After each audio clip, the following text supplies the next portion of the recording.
ಅಜ್ಜಿ ಭದ್ರಾವತಿ ತಾಲೂಕಿನ ಅಜ್ಜಿ ದೇವರ ನರಸೀಪುರ ಅಂತೇಳಿ. ಈ ಅಜ್ಜಿ ಹೆಸರು ಪಾಪಮ್ಮ ಅಂತೇಳಿ. ಅಜ್ಜಿ ನಾನು ಮದುವೆ ಆಗಿಲ್ಲ, ಮಕ್ಕಳಿಲ್ಲ ಅಂಥೇಳಿ ಇದೆ. ಇಲ್ಲಿ ತರೀಕೆರೆಯಲ್ಲಿ ಬಂದು ನಿನ್ನೆ ಕೆಲವರಿಗೆ ಕೈಗೆ ಸಿಕ್ಕಿದೆ. ಈ ಬಾರಿ ಅಜ್ಜಿ ಒಂದು ಭಾರಿ ಸುಸ್ತಲ್ಲಿರೋದು ನೋಡಿ ಕೆಲವರು ಇಲ್ಲಿ ಗೌರ್ಮೆಂಟ್ ಹಾಸ್ಪಿಟ್ಲಿಗೆ ಬಂದು ಅಜ್ಜಿನ ದಾಖಲಾತಿ ಮಾಡಿದ್ದಾರೆ. ಈ ತರೀಕೆರೆ ಜನರಲ್ ಹಾಸ್ಪಿಟ್ಲಿನ ಡಾಕ್ಟರು ಮತ್ತು ಸಿಬ್ಬಂದಿ ವರ್ಗ ಈ ಅಜ್ಜಿಗೆ ಉಪಚರಿಸಿ ಊಟ ತಿಂಡಿ ಎಲ್ಲ ಕೊಟ್ಟು ಚೆನ್ನಾಗಿ ನೋಡ್ಕೊಂಡಿದ್ದಾರೆ. ಅದಾದ ನಂತರ ನನಗೆ ಪೊಲೀಸರು ಮತ್ತು ಹಾಸ್ಪಿಟ್ಲಿಂದ ನನಗೆ ವಿಚಾರ ತಿಳಿಸಿದ್ರು. ಈ ಅಜ್ಜಿನ ಬಂದು ನೋಡಿದಾಗ ಈ ಅಜ್ಜಿ ವಿಚಾರಿಸಿದಾಗ ಈ ಅಜ್ಜಿ ತಮಿಳು ಮತ್ತು ಕನ್ನಡದಲ್ಲಿ ಮಿಶ್ರಿತವಾಗಿ ಮಾತಾಡ್ತಾ ಇದೆ ಮತ್ತು ಸರಿಯಾಗಿ ಮಾತಾಡ್ತಾ ಇಲ್ಲ. ನನಗೆ ಮಕ್ಕಳು ಯಾರೂ ಇಲ್ಲ ಅನ್ನೋ ಕಾರಣಕ್ಕೆ ಈ ಅಜ್ಜಿಯ ಮುಂದಿನ ಭವಿಷ್ಯಕ್ಕೋಸ್ಕರ ಇವತ್ತು ನಾವು ಈ ಅಜ್ಜಿನ KR ಪೇಟೆ ವೃದ್ಧಾಶ್ರಮಕ್ಕೆ ಬಿಟ್ಟು ಬರೋಕ್ಕೆ ಈ ಅಜ್ಜಿನ ಹೋಗ್ತಾ ಇದ್ದೀವಿ. ಈ ಅಜ್ಜಿಯ ಸುಖಮಯವಾಗಿ ಅಲ್ಲಿ ಬಾಳಲಿ ಅಂತೇಳಿ ನಾವು ಹಾರೈಸಿ ಬಿಟ್ಟು ಬರ್ತಾಯಿದ್ದೀವಿ.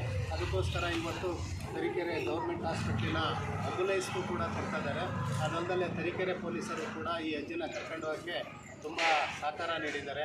ಇವರೆಲ್ಲರಿಗೂ ಕೂಡ ನಾವು ತರೀಕೆರೆಯ ಮಹಾಜನತೆ ಪರವಾಗಿ ಈ ಅಜ್ಜಿ ಜೀವ ಕಾಪಾಡೋ ಒಂದು ಕೆಲಸದಲ್ಲಿ ತೊಡಗಿರೋದಕ್ಕೋಸ್ಕರ ನಾನು ಎಲ್ಲರಿಗೂ ಕೂಡ ಒಂದು ಈ ಸಂದರ್ಭದಲ್ಲಿ ಅಭಿನಂದಿಸ್ತೀನಿ. ನಮ್ಮನ್ನು ಶ್ರೀತ KG ಮಂಜುನಾಥ್ ಅವರೇ, ಸಮಾಜ ಹರೀಶ್ ಅವರೇ, ಹಾಗೂ ಇದು ನಾನು ಪ್ರತ್ಯಕ್ಷವಾಗಿ ನೋಡ್ತಾರೆ 2ನೇ ಕೇಸು. ಪರೋಕ್ಷವಾಗಿ ಒಂದು 100 ಕೇಸ್ ನೋಡಿದ್ದೀನಿ. KG ಮಂಜುನಾಥ್ ಅವರು, TGM ಅಂತಾರೆ. TG ಮಂಜುನಾಥ್ ಅಂತ ನಮಗೆ ಗೊತ್ತಾಗಲ್ಲ. ಅವ್ರ ಸಹಕಾರ ತುಂಬ ಇದೆ. ಏನಾರು ಈ ನಮ್ಮ ತಾಲೂಕಲ್ಲದೆ ಪಕ್ಕದ ಜಿಲ್ಲೆ ಬೇರೆ ತಾಲೂಕು ಎಲ್ಲಿ TGMಗೆ ಕಾಣಿಸುತ್ತೆ ಇಂಥ ವಿಚಾರ, ಆ ವಿಚಾರನ ಇಮ್ಮಿಡಿಯೇಟಾಗಿ ಸಂಬಂಧಪಟ್ಟ ಇಲಾಖೆದ ತಿಳಿಸಿ ಪರ್ಮಿಷನ್ ತಗೊಂಡು ಇಲ್ಲಿಂದ KR ಪೇಟೆನೋ ಇಲ್ಲ ರಾಣೆಬೆನ್ನು ಹಾವೇರಿ ಜಿಲ್ಲೆ ಹಿರೇಕೆರೂರು ಇಂಥ ಎಲ್ಲಿ ಈ ಆಶ್ರಮಕ್ಕಲ್ಲಿಗೆ ಸೇರಿಸ್ತಾರೆ. ಯಾವುದೇ ಒಂದು ಫಲಾಪೇಕ್ಷೆ ಪಡೆಯದೆ ಸೇರಿಸ್ತಾರೆ. ಅವ್ರು ಹೆಂಗೆ ಸೇರಿಸ್ತಾರೆ, ಅವ್ರು ಹೆಂಗೆ ಜೀವನ ಮಾಡ್ತಾರೆ ನನಗೆ ದೇವರಣ್ಣ ಇವತ್ತಿಗೂ ಅರ್ಥ ಇಲ್ಲ. ಅವರು ತೋಟ ಇಲ್ಲ, ನನ್ನ ಇದೆಯಾ ಅಂತ ನೋಡಿಲ್ಲ, ಅವ್ರ ದುಡಿಮೆ ಏನು ಅಂತ ನೋಡಿಲ್ಲ. ಪ್ರತಿ ವಯಸ್ಸಾದವರು, ಮಕ್ಕಳು ಸಾಕಿಲ್ದರು, ಮಕ್ಕಳು ಹುಟ್ಟಲೇ ವಯಸ್ಸಾಗಿದ್ದಂಥರೋ ಮಕ್ಕಳಿಲ್ದರು ಅಂಥವ್ರನ್ನೆಲ್ಲ ಕರ್ಕೊಂಡೋಗಿ ಬಿಟ್ಟರೆ ನನಗೆ ಆಶ್ಚರ್ಯ ಆಗ್ತಿತ್ತು. ಹೆಂಗಿಂದ ಮಾಡ್ತಾರೆ, ಹೆಂಗೆ ಮಾಡ್ತಾರೆ ಅಂತ. ಇನ್ನೆಂಥ ತೋಟ ತುರ್ಕಿ ಆಸ್ತಿ ಅಫ್ಷಲ್ಲು ದುಡ್ಡಿರೋರು ಕೋಟೇಶ್ವರ ಯಾರು ಈ ಥರ ಕೆಲಸ ಮಾಡೋಕ್ಕಾಗಿಲ್ಲ. ನನಗೆ ಗೊತ್ತಿರಂಗೆ ಇವ್ರು ಮಾಡ್ತಾರೆ, ಹೆಂಗೆ ಮಾಡ್ತಾರೆ ಅನ್ನೋದು ನನಗಿನ ಈ ವಯಸ್ಸಾದಕ್ಕಿಂತ ಅವ್ರ ಚಿಂತೆ ನನಗೆ ಹೆಚ್ಚಾಯ್ತು. ಮನೆ ಒಂದು ಆಕ್ಸಿಡೆಂಟ್ ಆಗಿತ್ತು, ಈ ಕರ್ಕೊಂಡು ಹೋಗೋರು ಪೇಷೆಂಟ.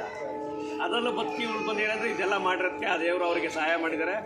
ಅದ್ರ ಜೊತೆಗೆ ನಮ್ಮ ಇನ್ನೊಬ್ಬರು ಸಮಾಜ ಸೇವಕ ಹರೀಶ್ ಅಂತಿದ್ದಾರೆ. ಇವರು ಕೊರೋನಾ ಟೈಮಲ್ಲಿ 3 ವರ್ಷ ಕೊರೋನಾ ಟೈಮಲ್ಲಿ ಯಲ್ಲಾದ್ಗಿರಿ ಕೆಮ್ಮಣ್ಣಗುಡಿ ಕಾಡುಗಳಿಗೆ ಯಾರೋ ಪ್ರವಾಸಿಗೆ ಹೋಗ್ತಿಲ್ದಾಗ ಮಂಗಗಳೆಲ್ಲ ಸತ್ತೋಗ್ತಿದ್ದು.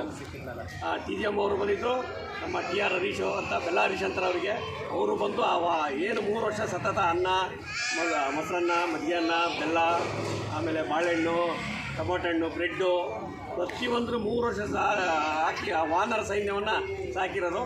ಅವರು ವಾನರ ಸೈನ್ಯ ಸಾಕಿದ್ದಾರೆ, ಅವರು ಮಾನವ ಸೈನ್ಯ ಸಾಕಿದ್ದಾರೆ. ಅದೇ ನನಗೆ ಒಂದು ದೊಡ್ಡ ವಿಚಾರ. ಈ ಥರಕ್ಕೆ ಮಾಡೋಕ್ಕೆ ಅವ್ರಿಗೆ TGM ಅವ್ರಿಗೆ ದೊಡ್ಡ ದೇವರು ಶಕ್ತಿ ಕೊಡಲಿ ಅಂತ ಆಶಿಸಿ ಆ ದೇವರಲ್ಲಿ ಬೇಡ್ಕೊಂಡು ನಾನು 2 ಮಾತು ಮುಗಿಸ್ತೀನಿ.